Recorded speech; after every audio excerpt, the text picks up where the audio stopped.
Aam Aadmi party India സഖ്യം വിട്ടു. 2024 ലോക്സഭാ തെരഞ്ഞെടുപ്പിന് മാത്രമാണ് പ്രതിപക്ഷ കൂട്ടായ്മ രൂപവൽക്കരിച്ചതെന്ന് ചൂണ്ടിക്കാട്ടിയാണ് AAP പിന്മാറുന്നത്. BJPയും കോൺഗ്രസും രഹസ്യവും അഴിമതി നിറഞ്ഞതുമായ കരാറിൽ ഏർപ്പെട്ടിരിക്കുകയാണെന്ന് ആരോപിച്ച AAP വരാനിരിക്കുന്ന തെരഞ്ഞെടുപ്പുകളിൽ പാർട്ടി ഒറ്റയ്ക്ക് മത്സരിക്കുമെന്നും അറിയിച്ചു. പെഹൽഗാം വിഷയവും ഓപ്പറേഷൻ സിന്ദൂറും ചർച്ച ചെയ്യാൻ പ്രത്യേക പാർലമെന്റ് സമ്മേളനം വിളിച്ചു ചേർക്കണമെന്നാവശ്യപ്പെട്ട് കോൺഗ്രസും മറ്റ് 15 പ്രതിപക്ഷ പാർട്ടികളും പ്രധാനമന്ത്രി നരേന്ദ്രമോദിക്ക് കത്തെഴുതിയതിന് പിന്നാലെയാണ് AAPയുടെ പ്രസ്താവന.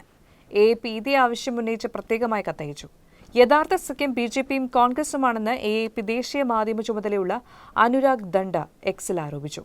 മോദിക്ക് രാഷ്ട്രീയമായി ഗുണം ലഭിക്കുന്ന കാര്യങ്ങൾ മാത്രമാണ് രാഹുൽ ഗാന്ധി പറയുന്നത്. പകരമായി ഗാന്ധി കുടുംബത്തെ ജയിലിലേക്ക് പോകാതെ മോദി കാക്കുന്നു.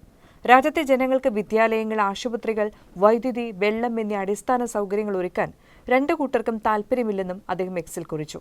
ഇന്ത്യൻ രാഷ്ട്രീയം ശുദ്ധീകരിക്കാൻ നമ്മൾ ഈ പിന്നണി ഗൂഢാലോചന അവസാനിപ്പിക്കണമെന്ന് AAP പ്രസ്താവനയിൽ അറിയിച്ചു. രാഹുലും മോദിയും വേദിയിൽ എതിരാളികളായി പ്രത്യക്ഷപ്പെട്ടേക്കാം. പക്ഷേ ഇരുവർക്കും അവരവരുടെ രാഷ്ട്രീയ നിലനിൽപ്പാണ് പ്രധാനം എന്നതാണ് സത്യം.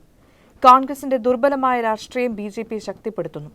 BJP ഭരണം കോൺഗ്രസിന്റെ അഴിമതികളെ മറച്ചുവെക്കുന്നുവെന്നും പ്രസ്താവനയിൽ വ്യക്തമാക്കുന്നു. 2024 ലോക്സഭാ തെരഞ്ഞെടുപ്പിനായി മാത്രമാണ് ഇന്ത്യ സഖ്യം രൂപവൽക്കരിച്ചത്. ഇത് പ്രതിപക്ഷ കൂട്ടായ്മയ്ക്ക് 240 സീറ്റുകൾ നേടിത്തന്നു എന്നത് പ്രധാന നേട്ടമാണ്. AAPയെ സംബന്ധിച്ചിടത്തോളം സഖ്യം അതിന്റെ ലക്ഷ്യം നേടി. ഇനി സഖ്യത്തിൽ തുടരാനില്ല. എല്ലാ സംസ്ഥാനങ്ങളിലും AAP ഒറ്റയ്ക്ക് മത്സരിക്കും.